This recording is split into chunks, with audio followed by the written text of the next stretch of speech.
Hello dear students, welcome to my channel learn English with Ram. Dear students, आज हम एक बहुत ही beautiful poem an elementary school classroom in a slum, जिसके poet हैं Stephen Spender, के बारे में पढ़ेंगे। सबसे पहले पोइट के बारे में थोड़ा सा जान लेते हैं।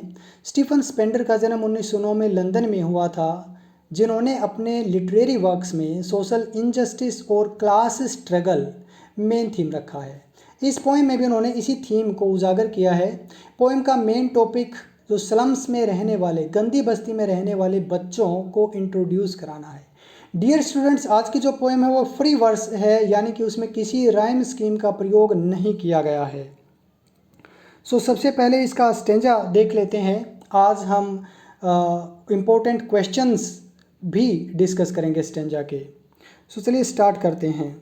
Far far from gusty waves these children faces. Far far मतलब दूर, गस्टी होता है स्ट्रॉन्ग, वेव्स मीन लहरें, दीज चिल्ड्रन फेसेस। कवि स्कूल की एक कक्षा में बैठे हुए बच्चों को देखता है और कहता है कि इन बच्चों के चेहरे जो जीवंतता, चंचलता रूपी उन शक्तिशाली लहरों से कहीं कोसों दूर हैं। लाइक रूटलेस, रूटलेस है जड़ विहीन, वीड्स होता है खरपतवार, हेयर बाल टोर्न राउंड बिखरे पड़े हैं, देयर पेलर का मतलब होता है पीले। कवि कहता है कि उन बच्चों के बाल उलझे हुए हैं और पीले चेहरों के इर्द गिर्द बिना जड़ वाले घास फूस की भांति लटक रहे हैं। कवि फिर एक कहता आगे, the tall girl with her weighed down, एक लंबी सी लड़की को देखता है जिसने अपना सिर नीचे किया हुआ है, मानो कि उसके सिर पर कोई बोझ हो। फिर कवि कहता है, the poet paper seeming boy, एक लड़के की तरफ देखता है, उसका ध्यान जाता है, जो कि पेपर सीमिंग यानी कि पेपर के जैसा, जैसा पेपर पतला होता है वैसा ही थिन लड़का, विद रेड साइज, जिसकी आंखें एक चूहे की भांति अंदर गई हुई हैं, छोटी छोटी आंखें हैं।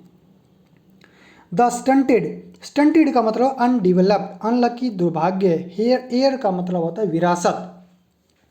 कवि उस लड़के के बारे में कहता है कि उसे, उसका जो शरीर है वो अविकसित है, दुर्भाग्यवश उसे विरासत में क्या मिला है, ट्विस्टेड बोन्स, मुड़ी हुई हड्डियाँ, रिसाइटिंग जो याद दिलाती हैं फादर्स, पिता के, नारल्ड डिजीज, नारल्ड डिजीज वो होती है जिसमें शरीर के अंदर गांठें पड़ जाती हैं। कवि कहता है कि उस लड़के का ऐसा शरीर है जिसकी हड्डियां मुड़ी हुई हैं, जिसका शरीर अविकसित है और संभवतः ये सारी चीज़ें उसे अपने पिता से विरासत में मिली हैं।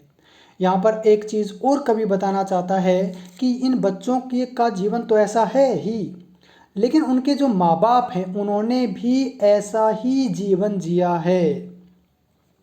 Next, his lesson from his desk, वो लड़का अपने डेस्क से अपने लेसन को याद कर रहा है। At back of the dim class, यानी कि पीछे क्लास में बैठे हुए, जहाँ पर प्रकाश नहीं पहुँच पाता, क्लास में रोशनी कम है। वन अननोटेड, एक ऐसा लड़का जिसकी तरफ किसी का ध्यान नहीं गया है। स्वीट एंड यंग, जो बहुत ही स्वीट और युवा छोटा लड़का है। His eyes lives in a dream, उसकी आंखों में एक सपना है। ऑफ स्क्विरल्स गेम, वो सपना देख रहा है कि पेड़ के अंदर बने हुए घर में एक स्क्विरल खेल रही है। अदर देन दिस, और वो ऐसे ही कमरे के बारे में सोच रहा है जो कि उस कक्षा कक्ष के कमरे से बिल्कुल अलग है जो इस समय वो बैठा हुआ है। वो भी चाहता है कि एक दिन वो भी ऐसे ही कमरे में बैठे। अब इसके क्वेश्चन आंसर्स डिस्कस करते हैं। Question number 1, name the poem and the poet. So, the name of the poem is An Elementary School Classroom in a Slum and the name of the poet is Stephen Spender. Question number 2, who are these children? ये बच्चे कौन हैं? So, these children are the poor children who live in the slum, जो slum में रहते हैं. Question number 3, whose faces are far from the gusty waves? शक्तिशाली लहरों से दूर किन के बच्चों के बारे में जिक्र किया गया है? The faces of the children sitting in the classroom, वो बच्चे जो क्लासरूम में बैठे हुए हैं वो शक्तिशाली लहरों से उनका फेस तुलना की गई है, दूर है, sorry. What is the hair of the children compare to, बच्चों के हेयर की तुलना किससे की गई है? The hair of the children are compare to the rootless weeds, यानी कि जड़ विहीन खरपतवारों से। Question number 5, why does the poet call the boy the paper seeming boy? Paper swimming boy उस लड़के को कवि क्यों कहता है? Because the boy was very thin like paper, क्योंकि लड़का एक पेपर की भांति बहुत ही थिन था। नेक्स्ट सेकंड पैसेज हम देखते हैं। ऑन शोर, शोर होता है खट्टी, क्रीम मतलब जो वहाँ पर पेंट था, वॉल्स दीवारें, donations charity, Shakespeare's head Shakespeare का सिर, धड़। कवि कहता है कि इस गंदी बस्ती के कक्षा के कमरे में खट्टी क्रीम के जैसे गंध आ रही है और उन पर कुछ लोगों के नाम अंकित हैं जिन्होंने इस कक्षा को बनाने के लिए डोनेशन दिया है, दान दिया है। और इसके साथ साथ इन दीवारों पर कुछ चित्र टंगे हुए हैं, जैसे कि शेक्सपियर का एक चित्र टंगा है क्लाउडलेस एट डॉन, सुप्रभात का बादलों रहित एक चित्र, civilized dome riding all cities, और वहाँ पर एक विशाल गुंबद का भी चित्र है जिसे सभी नगरों में सिविलाइज्ड सभ्यता का प्रतीक माना जाता है। बेल्ड फ्लावरी टायरोलिस वैली, वहाँ पर एक टायरोलिस वैली जो कि ऑस्ट्रेलिया में एक वैली है, घाटी है, जो अपने घंटी के आकार जैसे फूलों से भरी हुई है, उसका भी चित्र है। ओपन हैंडेड मैप, और एक वहाँ पर एक विशाल मैप भी लगा हुआ है जिसमें ओपन हैंडेड इसलिए कहा है क्योंकि वहाँ पर सभी सागर और उसमें प्रदेश दिखाई देते हैं। Awarding the world it's world, जो कि इस संसार का एक खुला हुआ एक बड़ा नक्शा है जो इसी संसार में है। एंड येट फिर भी फॉर दीज चिल्ड्रन, बच्चों के लिए, दीज विंडोज, ये खिड़कियाँ कक्षा कमरे में जो हैं, नॉट दिस मैप, ये मैप नहीं, देयर वर्ल्ड, उनका वर्ल्ड हैं। यहाँ पर व्यंग्य करता है कवि कहता है कि जो वर्ल्ड का जो मैप टंगा हुआ कक्षा में वो उनका असली संसार नहीं है, उनका संसार है उस कमरे में जो खिड़की है उससे बाहर ही वो देखते हैं, जो कि एक लिमिटेड में स्पेस दिखाई देता है। Where all their futures painted with fog, ये कक्षा की वो खिड़कियां हैं जहाँ से उनका सब भविष्य दिखाई देता है जो कि कोहरे से भरा हुआ है। A narrow street sealed in with lead sky, और यहाँ से एक तंग सी गली है जो उदास धूसर आकाश से घिरी हुई है। Far far from the rivers capes and star of words, और यह एक ऐसा संसार है जो नदियों अंतरिपों के खुले संसार से बहुत दूर है, एक ऐसा संसार जो शब्दों के उन सितारों से बहुत दूर है जो कि राजनीतिज्ञों, जो पॉलिटिशियंस के द्वारा उन्हें दिखाए गए थे। अब इसके क्वेश्चंस और आंसर्स डिस्कस कर लेते हैं। क्वेश्चन नंबर 1, व्हाट डज सोर क्रीम वॉल सजेस्ट, वो सोर क्रीम वॉल्स हैं वो किस चीज़ को सजेस्ट करती हैं? इट सजेस्ट डैम्प वॉल्स, ये जो है गीली दीवारें, नमी युक्त दीवारें के बारे में बताते हैं। Giving out smell of the सोर क्रीम, जो कि खट्टी क्रीम की उनमें से गंध आती है। Question number 2, why has the map been said to be open handed, map को ओपन हैंडेड क्यों कहा गया है? The map has been called open handed because it shows the seas and lands of the world, क्योंकि इसमें समुद्र, सागर और इस वर्ल्ड के लैंड्स को दिखाया गया है। Question number 3, what has been said about the future, उनके फ्यूचर के बारे में क्या कहा गया है? Their future has been painted with fog, ये उनका जीवन कोहरे से भरा हुआ, कोहरा यहाँ पर नेगेटिविटी का प्रतीक है। Question number 4, what does the poet mean by star of words, इनसे क्या मतलब है? It means the tall promises, के लंबे लंबे जो वादे करते हैं पॉलिटिशियंस, राजनीतिज्ञ, to the poor who lives in slum, जो स्लम्स में रहते हैं उनको जो वादे किए गए हैं उन्हें स्टार्स ऑफ वर्ड्स कहा है। नेक्स्ट स्टेंजा की तरफ हम चलते हैं।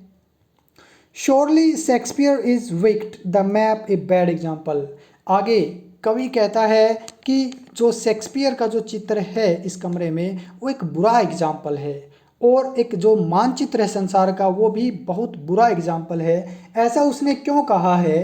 क्योंकि जो इतना सुंदर दृश्य दिखाया गया है जिसके अंदर जहाज हैं बड़े बड़े, सूर्य का भी चित्र है, वो बच्चों को केवल टेम्प्ट करते हैं, आकर्षित करते हैं कि वो चोरी करें, क्योंकि ये सारी चीज़ें उनकी पहुंच से परे हैं। फॉर लाइव्स, उनका जीवन, that slightly turn secretly, turn in their, जो मुड़ जाता है, क्रैम्प्ड होल्स, यानी कि क्रैम्प्ड मतलब छोटे, होल्स मतलब सुराखों में। कवि कहता है कि चूहों की भांति वो अपने तंग सुराखों जैसे घरों में सीक्रेटली छिपते छिपाते गुजार लेते हैं। From fog to endless night, और उनका जीवन कोहरे से भरा हुआ और कभी न समाप्त होने वाली रात के समान है। On their slag heap, slag होता है यानी कि लोहचून, यानी कि जब पत्थर से धातु को निकाल दिया जाता है तो जो धातु का जो मल बचता है उसको स्लैग कहते हैं। उनके ढेर पर दीज चिल्ड्रन, ये बच्चे जिनमें कोई शक्ति नहीं बची है, ऐसा लगता है कि वो मात्र एक धातु मल के ढेर हैं। और उन्होंने वेयर स्किन्स, ऐसी स्किन पहनी हुई है यानी कि ऐसी चमड़ी धारण किए हुए हैं, पीप्ड थ्रू, जो झांकती हैं, बाई बोन्स, उनमें से हड्डियां नजर आती हैं, एंड स्पेक्टिकल्स ऑफ स्टील, और एक ऐसी स्टील के फ्रेम वाली उन्होंने स्पेक्टिकल्स पहने हुए हैं विद मेंडेड ग्लास, जिनके शीशा उनको फिर से लगाया गया है, मेंड किया गया है, और like bottles bits of stones, और वो ऐसे नज़र आते हैं जैसे कि पत्थरों पर पड़े हुए बोतल के टुकड़े हों। All their time and space are foggy slum, उनका पूरा समय और उनका पूरा जीवन गंदी बस्ती में गुजरता है, और वो उन्हें किसी दूसरे स्थान के बारे में नहीं पता। इसलिए कवि कहता है कि सो ब्लॉट देयर मैप्स, वो इसके मैप को, जो उनके कक्षा में जो मैप है, उन्हें ब्लॉट मतलब दाग धब्बों से, जो गंदी बस्ती के जो दाग धब्बे हैं उनसे भर दें, क्योंकि उनका जीवन से लेकर मृत्यु तक उनका एकमात्र संसार कोहरे से ढकी हुई गंदी बस्ती ही है।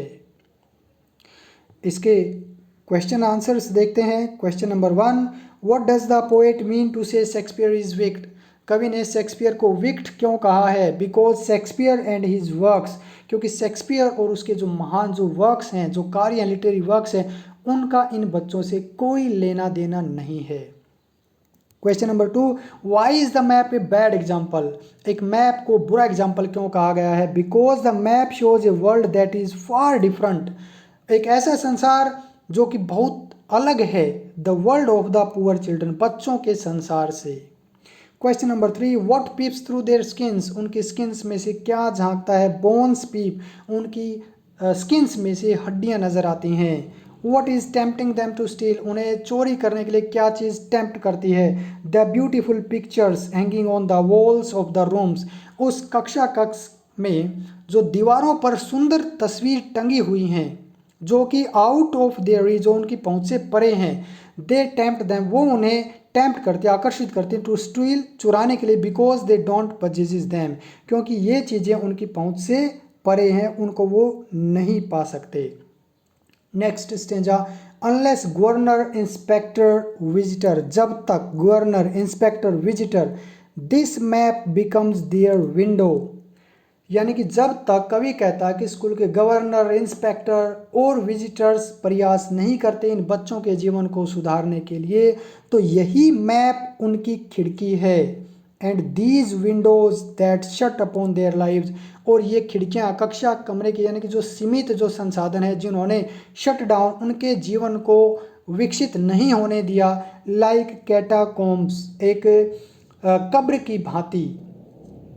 Break O break open till they break the town, कवि उनसे प्रार्थना करता है कि उन खिड़कियों को वो तोड़ दें, ताकि वो बच्चे टाउन यानी कि शहर में देख सकें। एंड शोज द चिल्ड्रन, ताकि वो बच्चों को दिखा सकें ग्रीन फील्ड्स, हरे भरे खेत। And make their world run azure on gold sands, और जहाँ वे नीले आकाश के नीचे सुनहरे गोल्डन यानी कि सुनहरे रेत पर खेल सकें। And let their tongues run naked into the books, और जब उन्हें खूब पढ़ने दें, और वो तब पढ़ पाएंगे जब उनके जीवन से चिंताएं और दुख नहीं रहेंगे, तो पढ़ाई में भी वो अपनी प्रगति कर लेंगे। And white and green leaves, यहाँ पर बहुत ही अच्छे वर्ड्स का इस्तेमाल किया गया है। वाइट का मतलब यहाँ पर सफ़ेद पन्ने, और ग्रीन्स का मतलब है प्रकृति, ग्रीनरी। कवि कहता है कि पुस्तकों के सफ़ेद पन्ने और पेड़ों के हरे भरे पत्ते भी उनके विकास, उनके डेवलपमेंट में बहुत ही महत्वपूर्ण भूमिका निभा सकते हैं। History their whose language is the sun, last में पोइट कहता है कि इतिहास उन लोगों का होता है जिनकी भाषा सूर्य होता है, अर्थात सूर्य के नीचे किसी भी चीज़ का आनंद प्राप्त करने के लिए जो बच्चे स्वतंत्र होते हैं वही बच्चे विकास कर पाते हैं। अब इसके स्टैंजा के क्वेश्चन आंसर्स देखते हैं। Question number 1, what does the poet want the governor, teachers, inspector and the visitors to do? इन्हें क्या करने के लिए कहता है? The poet want this people to take steps, कि कुछ कदम उठाएं, to take the children out of the slums where they live, कि ताकि वो गंदी बस्ती से जहाँ पर वो रह रहे हैं उनसे वो बाहर निकाल सकें। Question number 2, what children is the poet talking of? कवि किन बच्चों के बारे में बात कर रहा है? The poet is talking of the children who go to an elementary school in a slum. Third, what does the poet want to take them and why? कवि उन्हें कहाँ पर और क्यों ले जाना चाहता है? He wants to take them to open fields, खुले खेतों में ले जाना चाहता है, एंड गोल्डन सैंड, सुनहरे रेत के ऊपर, वेयर दे कैन प्ले, जहाँ पर वो खेल सकें। So dear students, I hope आपको ये पोएम बहुत समझ आई होगी। सो आपसे एक रिक्वेस्ट है, please like, share and subscribe my channel. Thanks for watching.